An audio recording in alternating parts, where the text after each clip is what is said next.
हे आपला रिझल्ट लागल्यानंतर जे गोष्ट तुमच्या लक्षात आली ती गोष्ट मतदान होईपर्यंत किंवा मतमोजणी होईपर्यंत तुमच्या माझ्या लक्षात कशी आली नाही याच्यावर आपण चर्चा केली.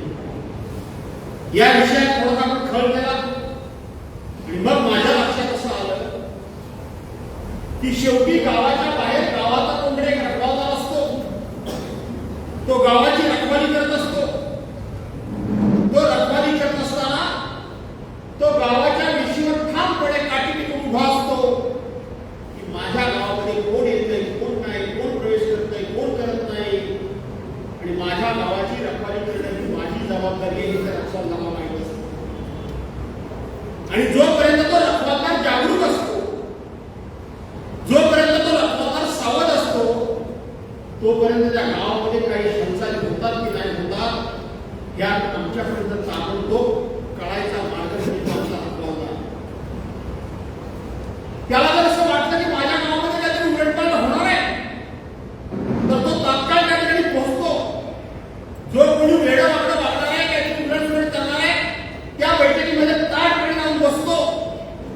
एखाद्याला आपल्या उमेदवाराच्या विरोधात जर आपण प्रचार केला तर त्या बैठकीमध्ये बसून तो त्याला प्रश्न विचारतो, माझ्या आमदारानं, माझ्या पदाधिकाऱ्यानं, माझ्या उमेदवारानं ही केलेली विकास कामं तुम्ही केली नाही म्हणून कसं सांगता? त्यांच्यावर खोटा तुम्ही आरोप करताय, तो आरोप खरा करून दाखवा. हे ताटपणे, खंबीरपणे, निर्भयपणे त्या बैठकीमध्ये जाऊन आपल्या विरोधातल्या माणसाला जाब विचारण्याचं काम तो रखवालदार करत असतो. आणि तो शिवसेनेचा एकमेव रखवालदार म्हणजे गावचा शाखा प्रमुख असतो हे लक्षात ठेवा. गावागावात जिथे शाखा प्रमुख हा सतर्क आहे, जागरूक आहे, तो अभ्यासू आहे, तो आक्रमक आहे, तो निर्भीड आहे आणि तो निर्भय आहे. त्या गावामध्ये सदासरी संदीप कोल्हे कोणाला शिरकाव करता येतो? करता येत नाही. त्या गावामध्ये सदासरी कोणाला शिरकाव करता येत नाही. आणि म्हणून मी पहिल्यांदा माझ्या मतदारसंघाची उजळणी घेतली. माझ्या मतदारसंघाची उजळणी केली की एक दिवस बैठक बोलावली आणि मी सांगितलं की फक्त शाखा प्रमुखांनी या. जसं की आज सांगितलं फक्त शाखा प्रमुखांनी या. आणि माझ्या स्वतःच्या मतदारसंघामध्ये आलेले शाखा प्रमुख त्यांची उपस्थिती पाहिल्यानंतर मला अत्यंत काळजी वाटली की ही उपस्थिती चिंताजनक आहे. माझ्याकडे पूर्ण विदर्भ आहे. गडचिरोली असेल, गोंदिया असेल, भंडारा असेल, चंद्रपूर असेल, नागपूर असेल, रामटेक असेल, त्या भागामध्ये मी बैठका घेतल्या. आणि जशी आता मी तुमची सर्वांची हजेरी घेतली अशी हजेरी मी नेहमीच घेत असतो. याच्यामध्ये शाखा प्रमुख किती आले होते प्रश्न मी विचारला तर शाखा प्रमुख हजर राहत नाही. दोन त्याचे 4 शाखा प्रमुख हजर राहतात, शाखा प्रमुख हजर राहत नाही.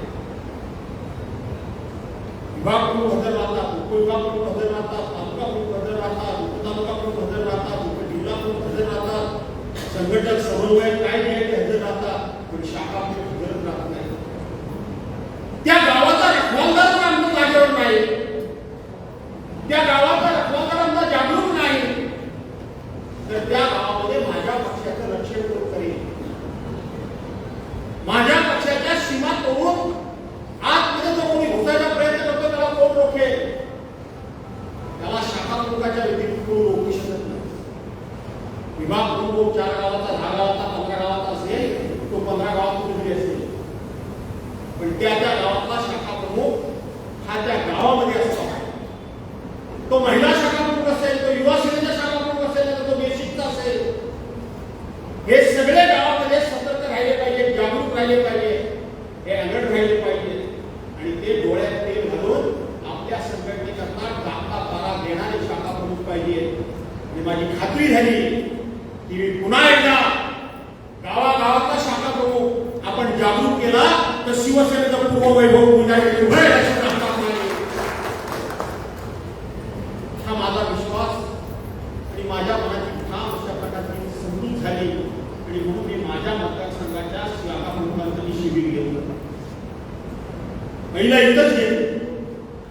साधारणपणे आज मला विचारलं की दुपारी सोय करायची आहे, किती जणांची करू?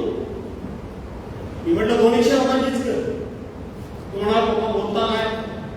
आपल्या वाघ विधानसभा मतदारसंघाचे शाखा म्हणून तुम्ही बोलवले होते, तुम्ही त्याचे मला 250 सांगितलं, मिलिशेट कापडीने 500 पर्यंत नेलं आणि शेवटी 700 लोकांचा खाण्याची सोय करता करता नाटी नावले. तुला आठवत सतीश भैया, तुला पण माहिती आहे की धावपळ उडालेली.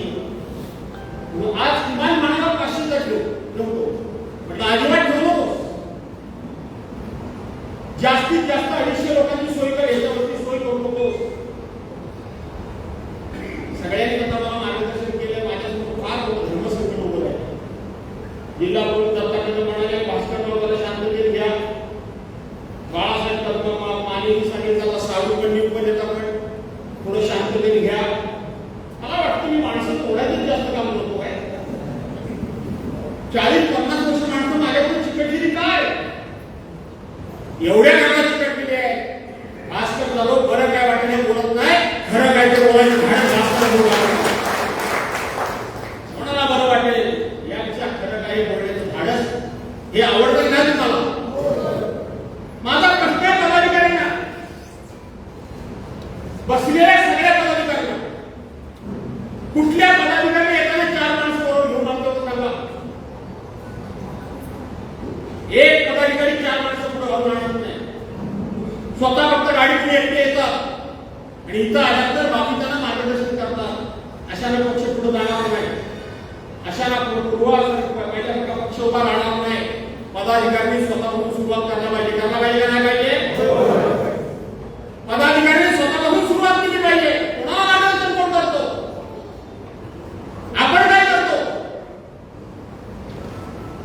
आता काय आमदारकी खासदारच्या निवडणुका नाहीये, आता निवडणूक आहे त्या पंचायत समिती, जिल्हा परिषद, नगरपालिकेच्या निवडणूक आहे. आमदार खासदारकीची चर्चा करून फायदा काय त्याचा? ज्यावेळेला आमदारकी घ्यायची अनेक वेळा सांगितलं, आम्ही घेण्यामध्ये चूक केली, आता थांबावं लागेल 4 वर्ष. पण त्याचा विचार करण्याची गरज नाही. आता जिंकायचे जिल्हा परिषद पंचायत समिती जिंकायचे का नाही जिंकायचे? जिंकायची असेल तर इथं प्रत्येकाला जबाबदारी घ्यावी लागेल.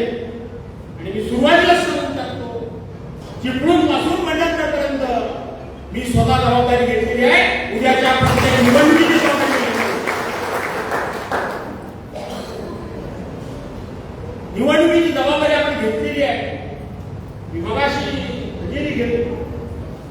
जिल्हा प्रमुख तुम्ही, तालुका प्रमुख करायचं ते नंतर करेल, पण जिल्हा प्रमुख तुम्ही दोघांनी पण त्याला थोडी यादी घ्या. 25-25, 30-30 वर्षापूर्वीचा शाखा प्रमुख अजून यादीवर नाव आहे. तो थकला बिचारा. 25-30 वर्षापूर्वीचा शाखा प्रमुख म्हणजे मी म्हणजे शिवसेना सोडली होती 15 वर्ष झाली, परत येऊन मला 6 वर्ष झाली, म्हणजे 21 वर्ष गेली. आणि मी तालुका प्रमुख होतो कधी ते 1997-98 पर्यंत मी तालुका प्रमुख होतो. 1987-88 झालो, 95 ला मी आमदार झालो आणि 97-98 ला माझा मी तालुका प्रमुख सोडलं. त्यावेळेचे शाखा प्रमुख अजून आहेत, त्यावेळेचे शाखा प्रमुख. मला त्याच्याबद्दल काही राग नाही, परंतु नवीन माणसांना संधी देऊन जुन्या माणसांनी त्यांना मार्गदर्शन करण्याची मार्गदर्शकाची भूमिका घ्यायला नको. मार्गदर्शकाची भूमिका घेतली पाहिजे, त्यांनी मार्गदर्शन केलं पाहिजे. तर आणि तरच पक्ष पुढे पडेल, त्यापेक्षा पक्ष असा सहजही पडणार नाही, अजिबात पडणार नाही. आणि आपण आपलं नेहमी सांगतो शिवसेना, आज शिवसेना प्रमुखांबद्दल निष्ठा आहेतच प्रत्येकाच्या, काय वेळ झाले सातत्याने मी स्वतः निष्ठा होत्या म्हणून स्वतःची पाठ स्वतःच्या हाताने काय भूमिका घ्यायची. उद्धव साहेब शिवसेना प्रमुख, अरे त्यांच्यावर निष्ठा आहे, त्यांचा आपण कार्यकर्ता पुन्हा पण इथं बोलतोय, तळमळीनं बोलतोय. पण आपण अशा पद्धतीची नुसती वरवर करणी बोलणी करून आपण पक्षाला पण फसवतोय, स्वतः पण फसतोय. पक्षाला पण फसवतोय, स्वतः पण फसतोय. पक्षाला फसवून काही होणार नाही. आपण प्रामाणिकपणे काम केलं पाहिजे. आणि म्हणून आज जिल्हा परिषद पंचायत समिती निवडणुका घ्यायच्या असतील, मी काय काय बोललो तुम्ही सांगितलं 107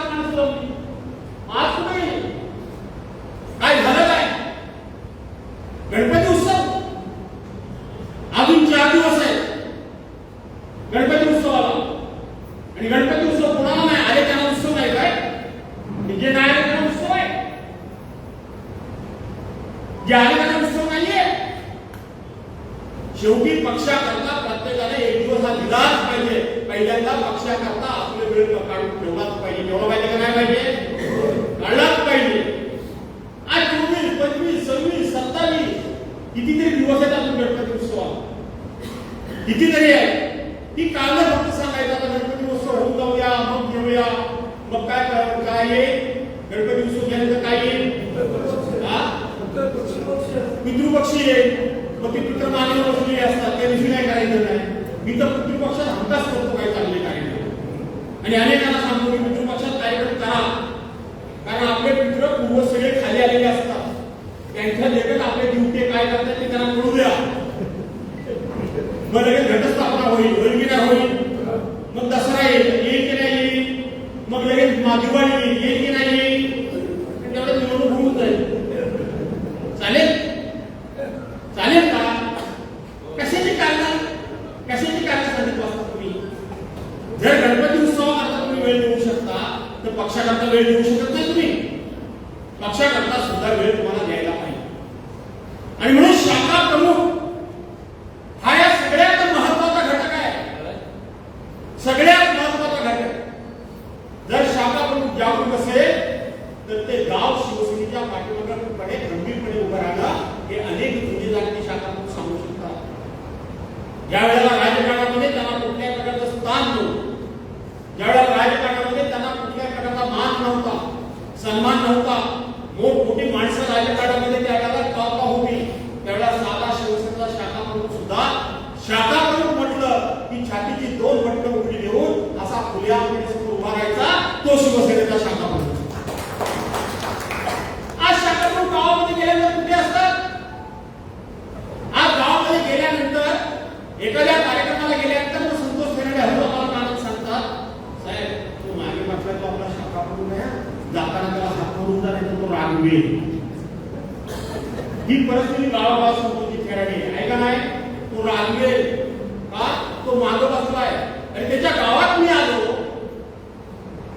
त्याच्या गावात मी आलोय, तो असा तळपत राहायला पाहिजे, तसा नाचत राहायला पाहिजे, त्या पायाला भिगडी लागलेली पाहिजे, त्याच्या हाताला आग लागलेली पाहिजे. माझ्या पक्षाचा कार्यक्रम आहे, माझ्या पक्षाची बैठक आहे, माझ्या पक्षाचा नेता येतोय, माझ्या पक्षाचा लोकप्रतिनिधी येतोय. गावामध्ये आज माझ्या पक्षाच्या नावाचा आवाज दुमदुमणार आहे. तो शाखा प्रमुख गावात जर अशा पद्धतीने तळपत राहिला नाही, तो एका कोपऱ्यात बसला तर गावात त्याला कोण विचारणार? कोण विचारणार आहे? पण आणखी त्याची काळजी काय घ्यायची तर जाताना आमदार हात टाकून नाही म्हणून दुसरे दिसेल. असे शाखा प्रमुख नाही पक्ष पुढे जाऊ शकत, असे शाखा प्रमुख नाही पुढे पक्ष घेऊ शकत. अशा पद्धतीचे पदाधिकारी सुद्धा पक्ष पुढे घेऊन जाऊ शकत नाही घेऊन जाऊ शकत. आमची फक्त मर्जी सांभाळली म्हणजे पक्ष पुढे जात नाही. त्याने गाव उभा केला पाहिजे, पाठीशी गाव उभा केला पाहिजे. म्हणून ते काम करण्याचं काम शाखा प्रमुख करतो. शाखा प्रमुखांनी काय करावं हे तर विचारणे माहित नाही. पूर्वीचा शाखा प्रमुख गावामध्ये जर एखादा पोरगा पहिल्या दुसऱ्या तिसऱ्या नंबरने पास झाला तर रान फुल घ्यायचा. कोणाच्या बागेतलं बाग कुठली जळलं, झाडावर एखादा फुल लागलेलं असेल त्याला आंब्याचा पान गुंडाळायचा, दोरा गुंडाळायचा, बरोबर गुंडाळायचा. आपल्या गावातले 2 माणसं तो बरोबर घ्यायचा आणि त्याला भेटायला जायचा, त्याचं अभिनंदन करायला जायचं आणि सांगायचा मी उद्धव साहेबांकडून आलो, मी आदित्य ठाकरेंकडून आलो, मी भास्कर दादांकडून आलो, मी दत्ता काकांकडून आलो आणि मी बळीराम गुजरांकडून आलो, माझ्या पक्षाच्या वतीनं तुमचं अभिनंदन. तो जायचा. आज कोणी कुठे पोहोचत नाही. एखाद्या ठिकाणी अपघात झाला तर शिवसैनिक प्रत्येक धावतातच, पण गावामध्ये जर एखादी दुर्घटना घडली 4 लोक तुम्ही एकत्र केलं शाखा प्रमुखांनी आणि घेऊन गेले की सांगितलं माझ्या जिल्हा प्रमुखाचा फोन आला होता, माझ्या आमदाराचा फोन आला होता की अशी गावामध्ये दुर्घटना घडलेली आहे, ज्या गावात त्यांचं सांत्वन करून या आणि मी त्यांच्या वतीनं तुमचं सांत्वन करायला आलो. त्यांच्या मनामध्ये शिवसेनेबद्दलची आस्था निर्माण होणार नाही. आस्था निर्माण होणार नाही का? 100% त्यांच्या मनामध्ये होईल. आज ॲम्ब्युलन्स सगळ्या सरकारी झाल्या तुमच्या काळामध्ये शिवसेनेशिवाय ॲम्ब्युलन्स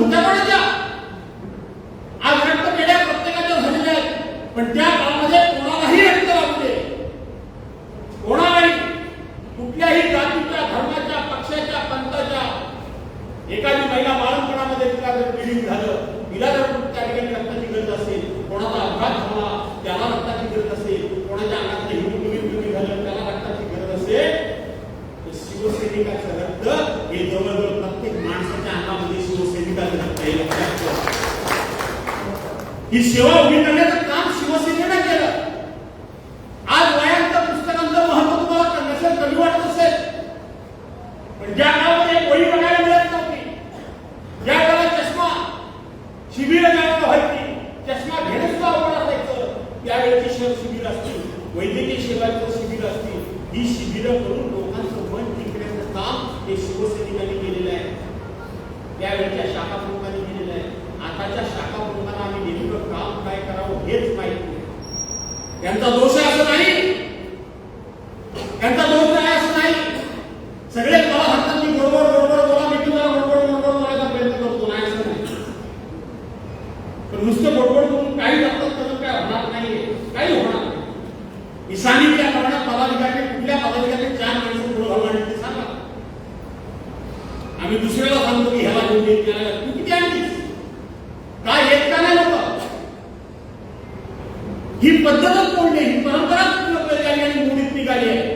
पूर्वीच्या काळामध्ये महिनाभर पहिल्यांदा सुरू व्हायचं तुम्हाला मिळावा असायचा. लोक वेड्यासाठी यायचे, वेड्यासाठी यायचे, न चुकता यायचे. काय ना काय सगळं जागा नाही होती. कुठं जागा त्यावेळेला बापू पाण्यांच्या हॉलमध्ये बापू पाणी एक वडा दिली तेवढा खायचा. मोहन इथं बसलाय, काय दुसरं कोणता होतं का त्या काळामध्ये. पक्ष म्हणजे काय, शिवसेना म्हणजे काय, शिवसेनेची सेवा म्हणजे काय, बाळासाहेबांची शिवसेना म्हणजे काय. आज आपला पक्ष सर्वांनी चोरलाय. काही लोक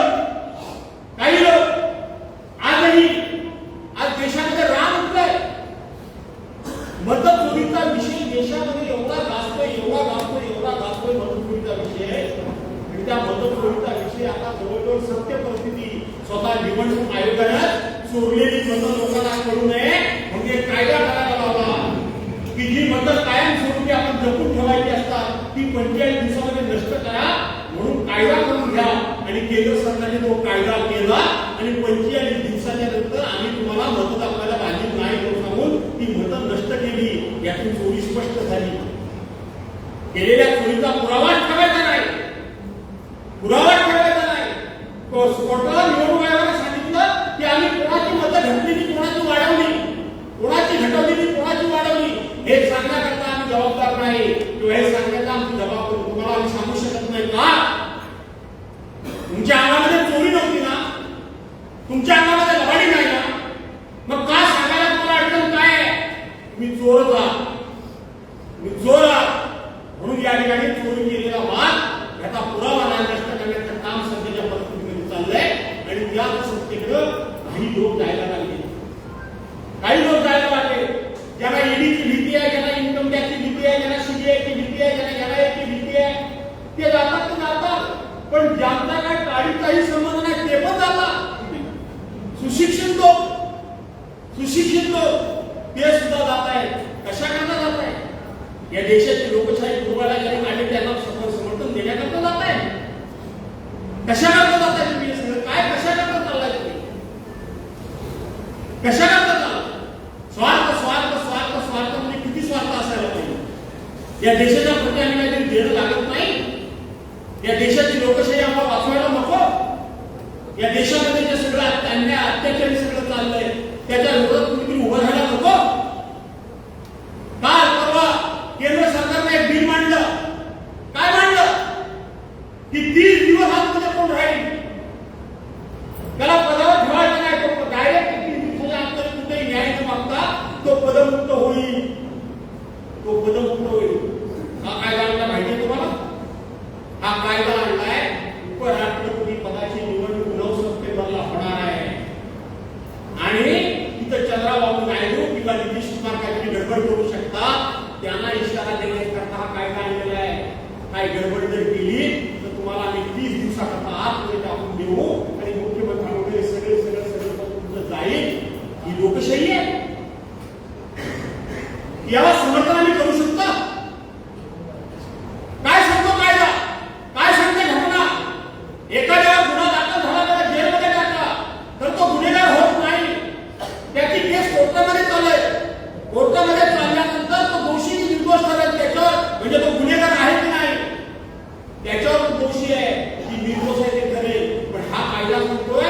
की इथं दोषी बीसी सिद्ध होण्याचं काही कारण नाही, निर्दोष आहे की दोष आहे माहित नाही, 30 दिवस आतमध्ये घेऊन फक्त टाकला की संपलं ना. आज जवळजवळ हजारो लोक 30 दिवस काय 3-4 वर्ष जेलमध्ये आहेत या सरकारच्या कारकिर्दीमध्ये. आपल्याला सगळी नाव माहित नाही, आपल्याला फक्त खासदार संजय राऊतांचं नाव माहिती आहे, आपल्याला फक्त गृहमंत्री अनिल देशमुखांचं नाव माहिती आहे, आपल्याला फक्त नवाब मलिकांचं नाव माहिती आहे. पश्चिम बंगालमध्ये किती माणसं आतमध्ये जाऊन बघा, किती माणसं आतमध्ये जाऊन बघा. विरोधी पक्षाची माणसं सकाळ संध्याकाळ आतमध्ये जात आहेत. आज महाराष्ट्राच्या मंत्रिमंडळामध्ये असलेले मंत्री,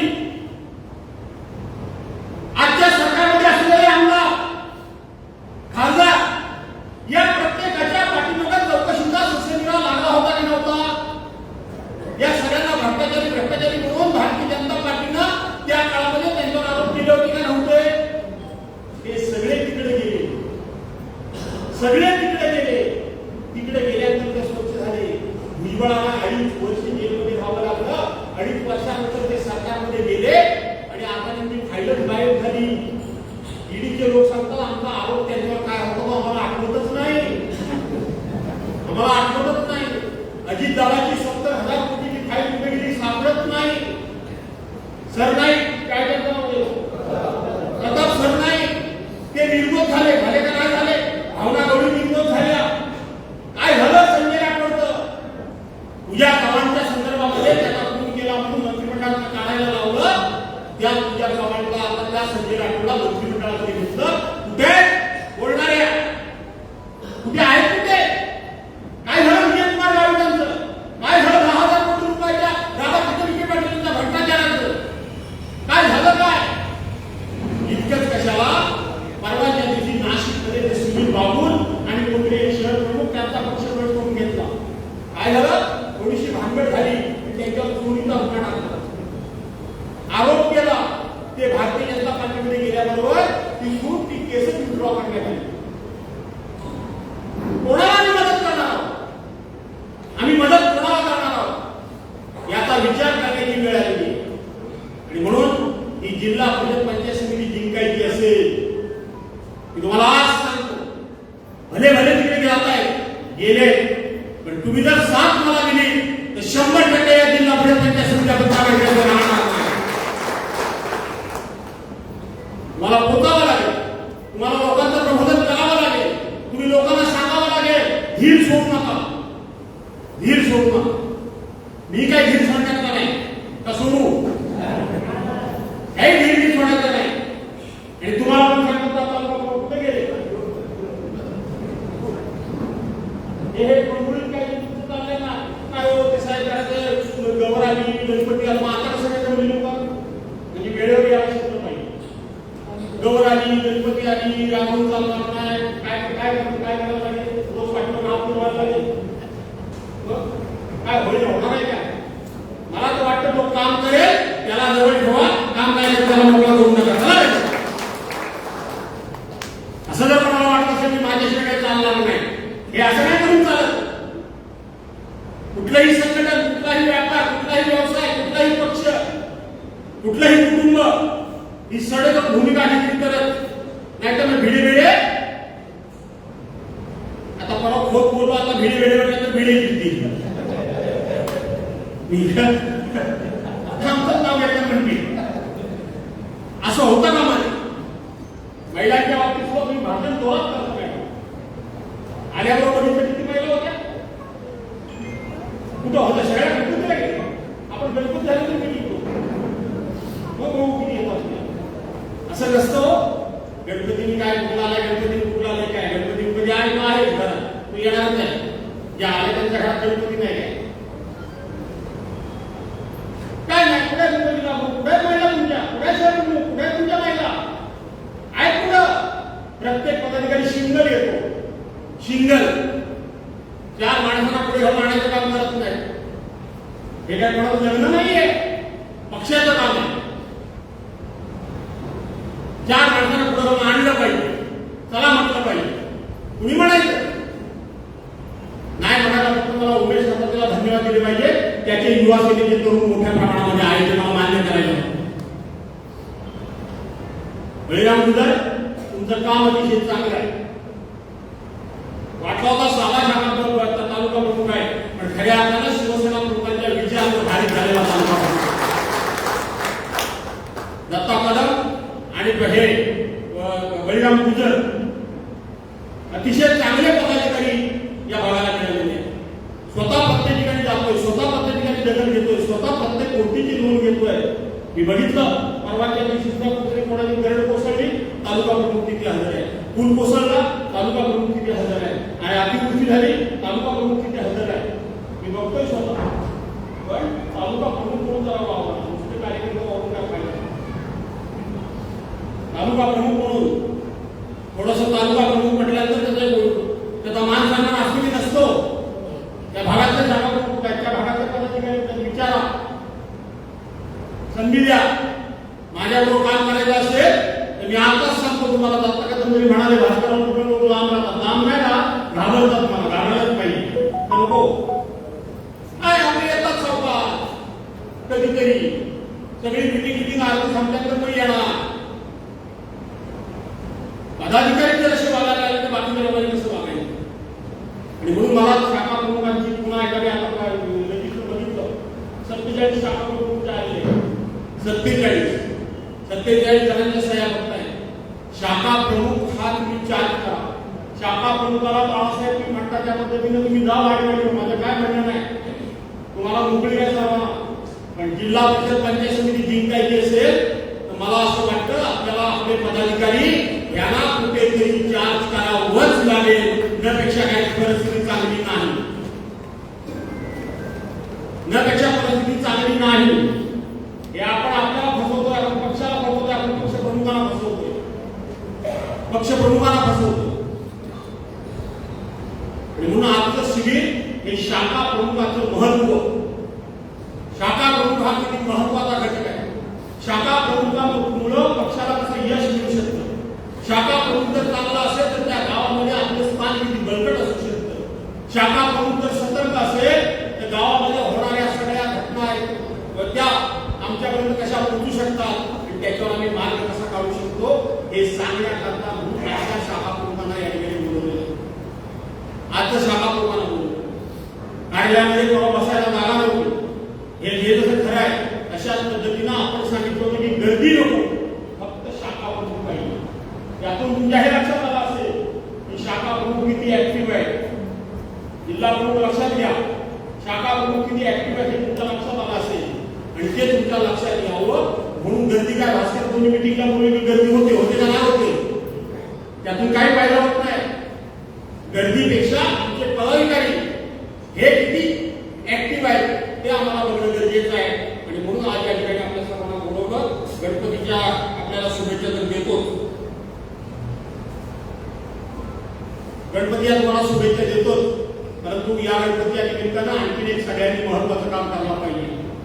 जे मी माझ्या मतदारसंघामध्ये सुरू केले, जे पूर्व विदर्भामध्ये सुरू केले, पूर्वी शाखा प्रमुखाचं गावागावामध्ये बोर्ड असायचा शाखेचा, आज असायचा की नाही. आता कुठल्या गावात शाखेचा बोर्ड आहे दाखवलं तर एकाला हात वर करा, पूर्ण गावात ते माझ्या मतदारसंघातलं आहे म्हणून ते झालं बोर्ड. चिपळूण मतदारसंघाचं कुठल्या गावामध्ये बोर्ड आहे, क्षेत्र प्रमुख तुमचे काम काही लक्षात घ्या. मतदारसंघाचे प्रमुख आहात तुम्ही, एका गावात शाखेचा बोर्ड आहे. पूर्वी गावागावामध्ये शाखेचा बोर्ड असायचा, असा जागी नसायचा. शाखेचे बोर्ड चालू तुम्ही देऊ नका, तुम्हाला आम्ही पण देणार नाही, आम्हाला कोण काही देत नाही. आम्ही तुम्हाला कोण काही द्यायचे आम्हाला बातमी दिली नाही, आम्ही कुठे तुम्हाला द्यायचे आणि तुम्ही सुद्धा देऊ नका. काय तुम्ही पॉईंट काढा, शाखा तुम्हाला बोर्ड देतो नाही. एक बोर्ड शाखा म्हणून बनवू शकत नाही, एक बोर्ड बनवू शकतो की नाही शाखा म्हणून, त्यांनी बनवलाच पाहिजे. तर त्या बोर्डाबद्दलची त्याची आत्मीयता राहील, तर त्या बोर्डात त्याला महत्व कळेल, तर त्या बोर्डाप्रती त्याला प्रेम राहील. आणि आता कोण हात लावतच नाही, पण जर का कोणी हात लावायची मस्ती जर केली तर तो त्याचा हात धराला पुढे सरसावेल, त्यापेक्षा तो पुढे सरसावणार नाही. कारण विकृती आहे आणि तुझा टेकायचा आहे.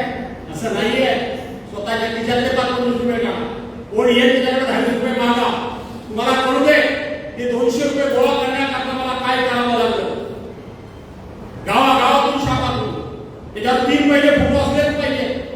साहेबांचा फोटो, उद्धव साहेबांचा फोटो, आदित्य साहेबांचा फोटो, त्यावर वाघाचं चिन्ह असलंच पाहिजे. असायला पाहिजे का नको? वाघ नको काय? आणि मशाल ही आपली कुठली मशाल आहे ते लक्षात घ्या.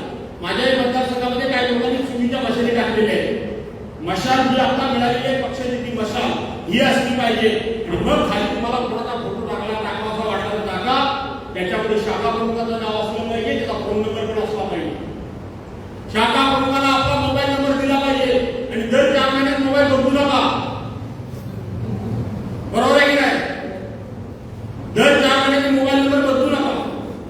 जे आहेत ते मोबाईल ठेवा. अशा पद्धतीचं काम करा. उद्याच्या गणपतीला चाकरमानी यायला लागलेले आहे. चाकरमानीला भेटा. पुन्हा एकदा पूर्वीची शिवसेना उभी करण्याकरता म्हणून मला वाटतं आजच्या बैठकीनंतर ह्या सगळ्या गोष्टी आपल्याला उपयोगी पडतील अशा प्रकारची अपेक्षा बाळगतो. खूप मोठ्या राजकारणातल्या वृत्तपत्रांवर या ठिकाणी बोलावं असं वाटत होतं, परंतु त्याच्यामध्ये काय मी फारसा वेळ घेत नाही. तुम्हाला पण गणपतीची सजावट करायची आहे का? दोन ऍक्टिव्हिटी करायची का नाही? सजावट करायची ना? सगळं रेडीमेड मिळतं. काय करायचं आता तुम्ही ते काय करते बाकीला काय पहिल्यासारखं रात्रभर काय जागायचं काही करायचं नाही. आणि म्हणून राजाभाऊ लक्ष ठेवा. जाऊ द्या काय गेले ते जाऊ द्या.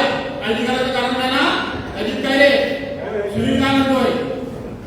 आणि म्हणून मग तुम्हाला एकदा पुन्हा एकदा रागवलं दुसरं माझा काय मनात कोणाबद्दलही काय आकस नाही, चीन नाही, राग नाही. पण नुसतं आपलं इथं काय फक्त सांगायचं बाहेर गेलं पण कसला त्याला वेडा बनवला. कोण वेडा बनवत नाही? तुम्ही स्वतःला वेडा बनवताय. पक्षाचं नुकसान करताय. हे कोणी करू नका. अशा प्रकारची विनंती करून तालुका प्रमुख तुमचं मनापासून कौतुक करतो. चांगलं काम तुम्ही बरोबर करताय. आणखी आपल्याकडे भर द्या, शिस्त आणा. खरं तर तुम्हाला तालुका प्रमुख केल्याच्या कार्यक्रमांना वाटतो काय दत्ता कदमाला केलं मी पण म्हणत होतो दत्ता कदम थकलेला माणूस आता कशाला पक्षाला त्रास देत आहे. पण बाळासाहेबांच्या विचाराने कसे परिपक्व आहेत ही दोन्ही माणसं त्या पद्धतीने आहेत. म्हणून त्यांचा अभिनंदन बाळासाहेब तुम्ही आता काय नवीन काय म्हणत जाऊ नका. शिवसेनेची काही भांडण नसते. नवा जुना वगैरे असं काय नाही. चालू घेऊनच बाहेर पाहिजे. तोपर्यंत तुम्ही जास्त मोठं बोलायला लागेल ना तुमची टिंगल करतील. भाजपला जायला म्हणतील लय भारी असतात आपली शिवसेने म्हणून ना काय आता बरोबर आहे की नाही? आणि म्हणून काय विचार करू नका. तुम्ही तिकडे रत्नागिरी वगैरे तिकडे पण जरा लक्ष द्या. मी इकडे लक्ष देतोय. जिल्हा परिषद पंचायत समिती घेणं हे आता आपली प्राथमिकता आहे. नगरपालिका जिंकणं ही आपली आता प्राथमिकता आहे. आणि म्हणून ती जिंकण्याकरता म्हणून सर्वांनी सहकार्य करा. आपण ताबडतोब गणपतीमध्ये सुद्धा मिटिंग लावू. गणपती काय मला सांगत बसू नका. गणपतीमध्ये सुद्धा मिटिंग लावू. निवडणुका कधीही जाहीर होतील, कधीही जाहीर झाल्या तरी आपण सगळे तयार राहू. कारण आता नवीन वाटरचनेप्रमाणे नवीन रिझर्वेशन पडेल. जुनं रिझर्वेशन मला वाटत नाही राहणार. नवीन पडणार रिझर्वेशन. त्यामुळे काही लोकांना जुनेच काहीतरी डोक्यात घेऊन चालले आणि म्हणून ते सुद्धा त्या ठिकाणी नवीन रिझर्वेशन पडेल. त्या पद्धतीने तात्काळ उमेदवार ठरवण्याचं काम हातामध्ये घेता येईल. सर्व प्रकारची मदत करण्याची जबाबदारी आपण घेतलेली आहे. आणि चिपळूण ते मंडणगड या ठिकाणी कुठल्याही परिस्थितीमध्ये उद्धव बाळासाहेब ठाकरे पक्षाचा झेंडा फडकवायचा. एबीपी माझा, उघडा डोळे बघा नीट.